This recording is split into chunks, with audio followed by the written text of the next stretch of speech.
I ain't realized that I knew so many people in Florida, man. I mean, I got my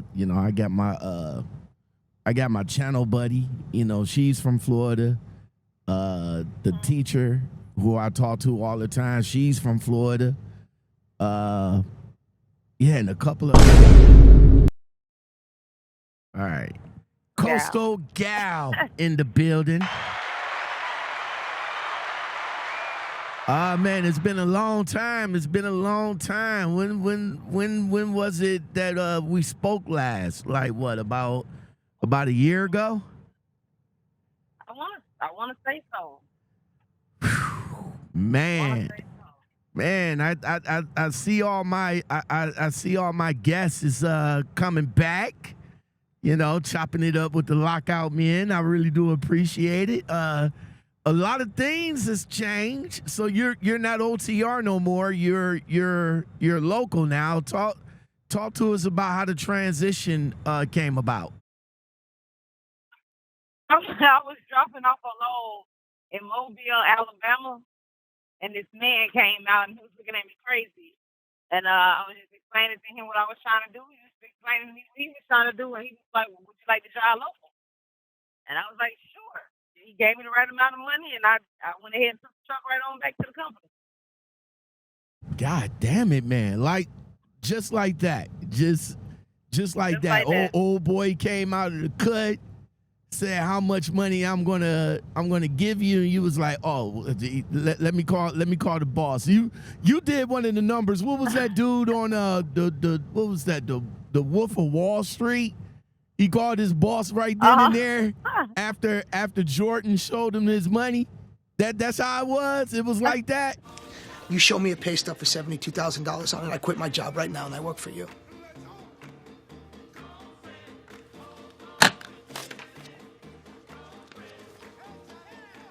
Hey, Paulie, what's up? No, no, everything's fine. Hey, listen, I quit. Yeah. I said, "Show me the money." He said, "Yeah." He told me how much he'll give me. He was shocked to find out how much I was getting paid at the time, and he was like, "Well, shoot, I'll pay you this amount of money." I was like, "Okay." All right, so this is down in Mobile, Alabama, but you're from Florida, right? Right. The Jordan of the trucking company, the one that showed you the money, he's from Florida as well. No, he's out of Alabama, out of Mobile. Uh, the local route is from your home to Alabama, I take it. It takes me from no, it takes me from my home to Mobile, and then I got to go to Panama. So I leave my house to go backwards, and then go back through my hometown to go to Panama City. You still working for the company? Not the big company. Nuh-uh. I'm just working for this guy right here. No, that's what I'm saying. You still Oh working yeah, for the Jordan of trucking? Calling him the Jordan of yeah, trucking. The Wolf of Wall Street. uh, yeah. okay. That's what's going on. That's what's going on. Okay. Uh, so other than that, what else been going on with you? Well, I've been working on my daughter's clothing line, which it's made nationwide news 3 times. So we're trying to probably pack up out of here and move to Vegas. What's the name of the clothing line again? I didn't hear it. Yada Khoom, YADAKHOOM. Yada, YADA, Yada Khoom, KHOOM. Coon. Yada Coon. Mhm. Uh Okay. huh. So how did that? So this is your Yeah. daughter. So this is your daughter's clothing line. Yes. How Yes. did Yada Coon come to fruition for your daughter? She's always liked to draw. So I just one day just looked at her drawing and thought it was pretty good, and told her if she was serious we could go ahead and start investing, and she said she was serious. So at the age of 14, we started putting stuff together. It got on the news. It was a kind of accidental news broadcasting, but it made nationwide news after it hit the news. And then we threw her a fashion show, and that made the news, went nationwide. And we just kept, we just been going strong with it. We just had another fashion show here recently. So. Two keys to success in the broker business. First of all, you gotta stay relaxed. Yeah. So your daughter's clothing line has picked up a lot of traction. How long has it been going, and where can the people find her clothing line at? Is this like, well, let me ask you this, and I don't want to offend you or anything like that, but is this like t-shirts, or is this like original pieces that she's putting together? So it's like streetwear. Pants, dresses, t-shirts, polo shirts, stuff like that. What she does is she does the artwork, and we send it in to our company, and the company does what we need to do with it, and they send it on back once I make an arrangement. Do she have an original website that the people can look up her clothing line? Yes, it's called Shop, SHOP, Yada Khoom, YADAKHOOM. And how has the website been going for you guys so far? We literally just got the website up and going July the 29th. Well, no, right before July the 29th. But other than that, we've been on Facebook and promoting on Facebook and stuff like that. So it's been going pretty good.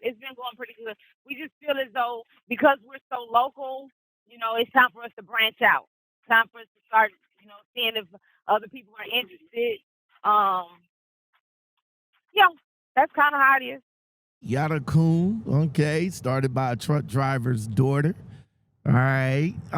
So Yeah. now you and your daughter has spoken with one another, and y'all feel that making a power move to Las Vegas would be a bigger push for the company. Why Las Vegas though? I mean, why not?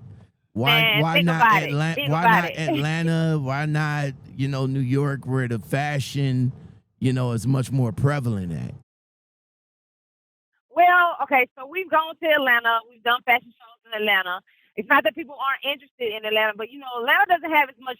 I'm not gonna say Atlanta don't have a lot of foot traffic, but I'm gonna say people don't go to Atlanta just to blow money. And I'm saying that softly in a way. When you go to Las Vegas, you already know you're gonna spend some money.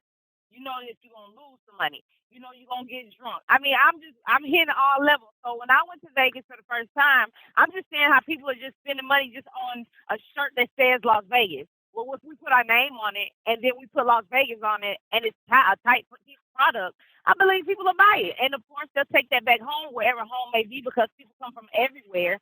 And then they'll be like, oh my God, I like that. Where did you get that from? And there you go. I believe that's our marketing. So have you went and scouted any potential storefronts or anything like that? We did, and considering, it costs a lot of money on that trip, that's where we want to eventually end up. We did talk to a, what is the name of that place? It's not a flea market. It's not a flea market, but it's something like a flea market, like an indoor shopping little place. But the man was like, all the products that come in there have to be brand new packaged. They can't be used items. So we're gonna hit that first. It's a swap meet. You said it's more like a swap meet, right? Mhm. Yeah, that's what we're planning on going first. But at the same time, the swap meet is only gonna be open 3 days a week, so which is Friday, Saturday, and Sunday. So we can also get us a license to be on the strip and sell products that way. So I think we're gonna do both ways. Hit both areas. you going full fledged with this. How this is going to affect your ability to drive or to continue to drive? Well, there's some truck driving jobs in Vegas. I just can't get onto them until I actually become a resident of Nevada. So I've already looked into all of that. I've talked to different bigger companies to drive locally, are dedicated, and of course they're telling me the same thing. I can't get on to work there until I'm a resident. So right now it's just about moving horses. I have 6 horses I have to move. So that's what's keeping me affordable.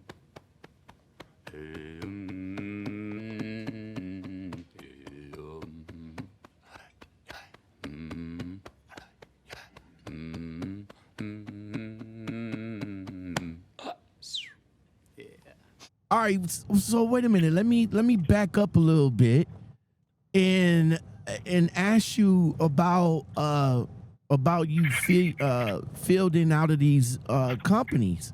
So you're saying that the companies in Vegas actually telling you that you got to be a resident of Vegas in order to work for them?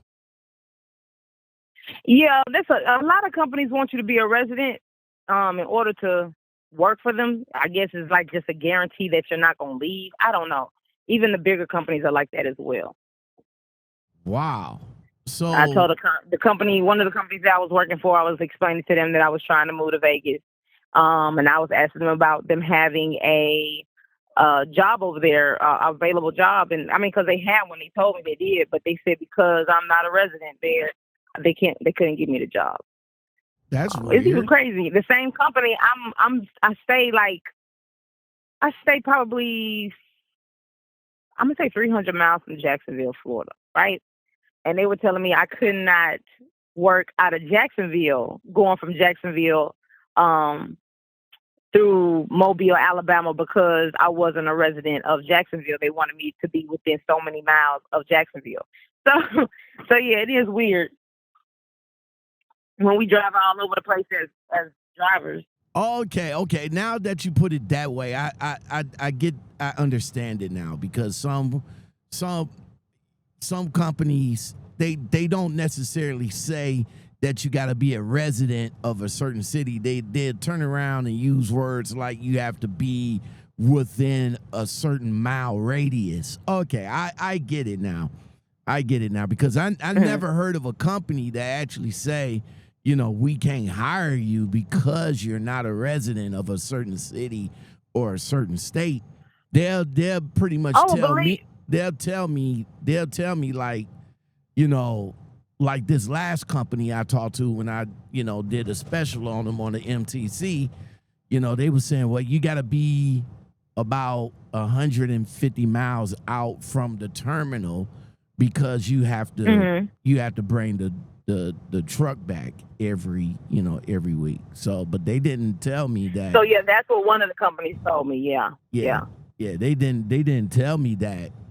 Yeah, you have to be a resident of Columbus, Ohio, in order to drive for us. So,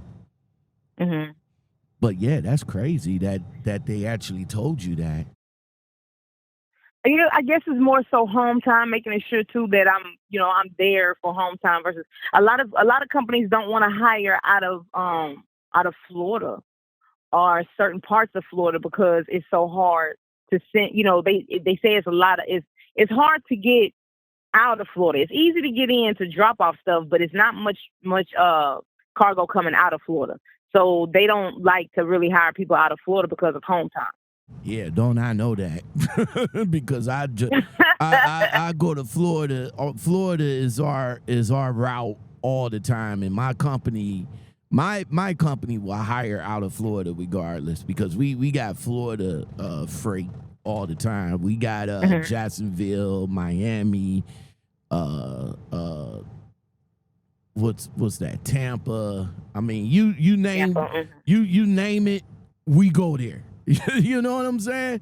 Now, I agree with you on the way out.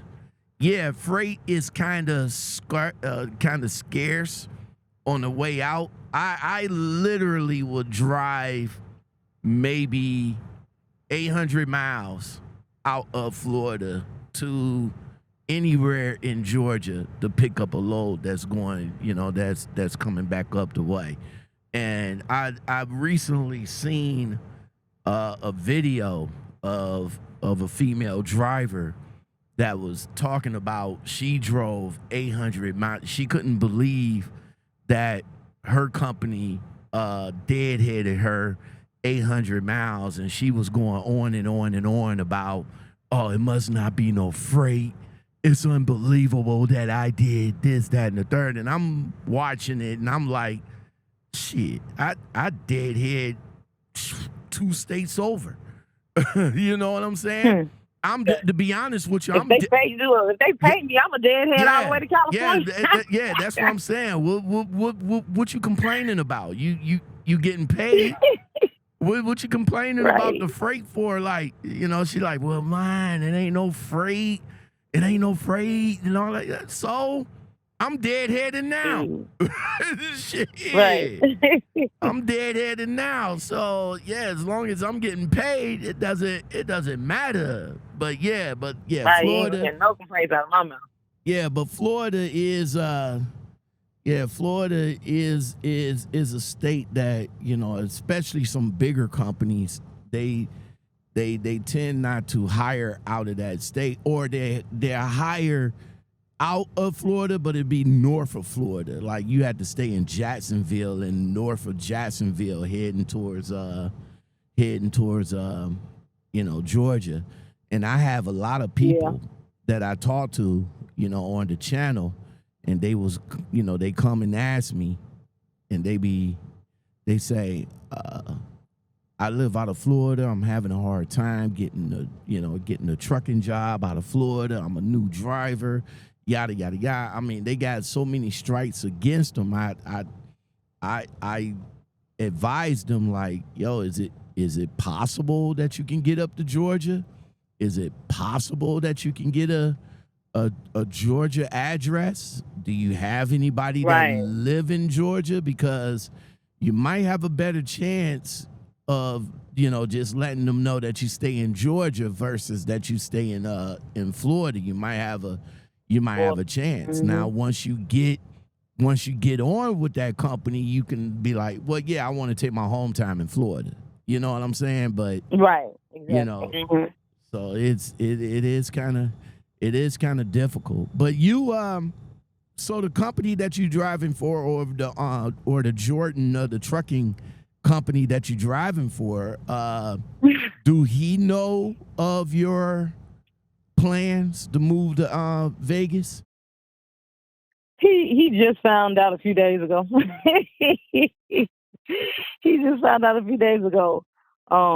But he didn't seem too upset about it, I guess you will probably have to say sayonara to him, or would he be like, okay, well, let me help you get up there type deal? No, when it's about that time, I'm gonna give him a notice. But at the same time, I have a friend of mine. She's trying to come off the road, and so I'm gonna introduce them, and maybe she can take over the route, so he won't be, without a driver. So once you be a resident, then it would be a lot more easier for you to find a job. How long do you How long do you expect to be out of work during the transition between you leaving Florida, getting to Las Vegas? What do you think the transition time for you to get back in the truck there?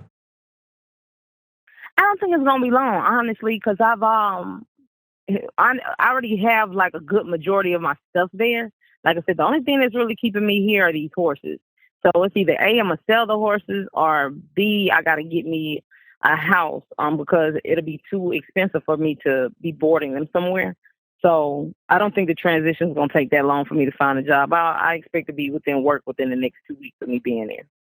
All right. Since Vegas is on the list, have you traveled to Vegas before? Have you been to Vegas before? I have. I went there twice. Or was it 3 times? I think I've been there 3 times. The first time I went was last September. We just went for birthdays, and then got home and was like, I think that'd be a perfect place to take the clothesline. And so we kind of did a little research about it, thought about it, talked about it, and decided that's where we're going.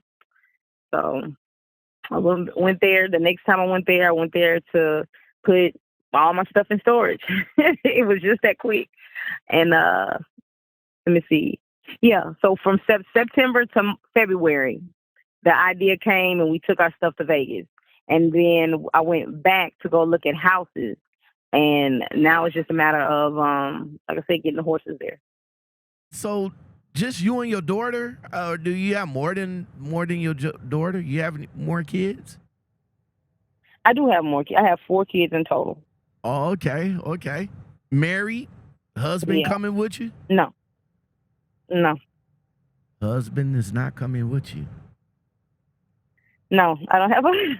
Oh, you don't have a husband? I do not have a husband. Oh, you don't have a husband? Okay. You were saying no, and I'm like, oh, okay, the husband is not coming with you. Oh, okay. I'm a single mother taking care of the 4. So, yeah.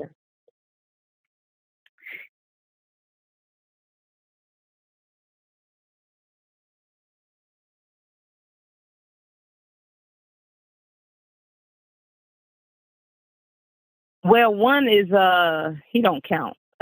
He has no saying at all. And that's a different podcast. But he one of them. And then the other one, he's like whatever, I guess. He don't see her that often anyway, but he's just like whatever. It's all a fugazi. You know what a fugazi is?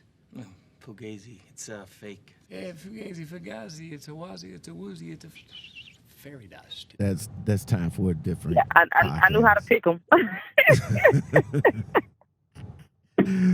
Oh man, shoot. Okay. But you did have the conversations with the kids. How they feelings of it? I'm the oldest one with the business. I'm sure that's going to be an exciting venture for her. But what about the other 3? Well, she's not the oldest. The oldest works at the airport, and so she's like, "Hey, we got 3 flights. We can get back and forth to wherever we need to go." Blah blah blah.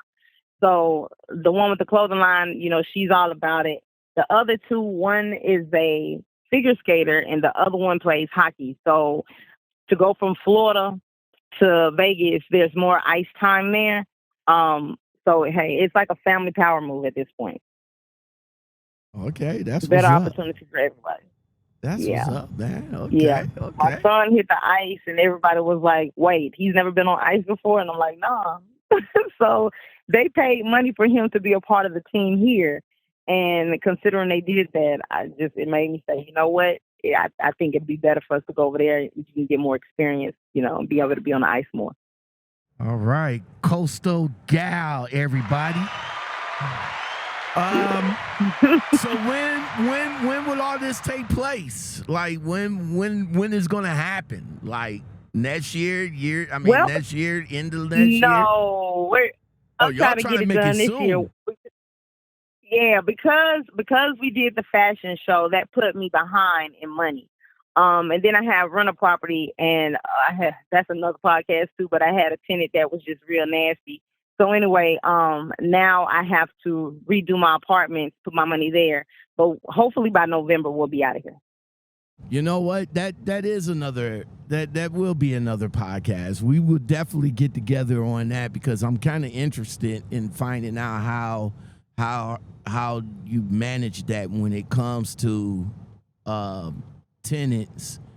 Being good tenants in the beginning and then turn into terrible ones at the end, and how does you know? And how do you know? And how that affects you and your money, because it seems as though that these terrible tenants, they know that they are protected. So I wanted to, we could definitely come back together on a conversation on that. So yeah, let's pin that. Let's pin that soon. Yeah. Okay. All right. Definitely. Big G's got it locked, boy. Want you to love me all night.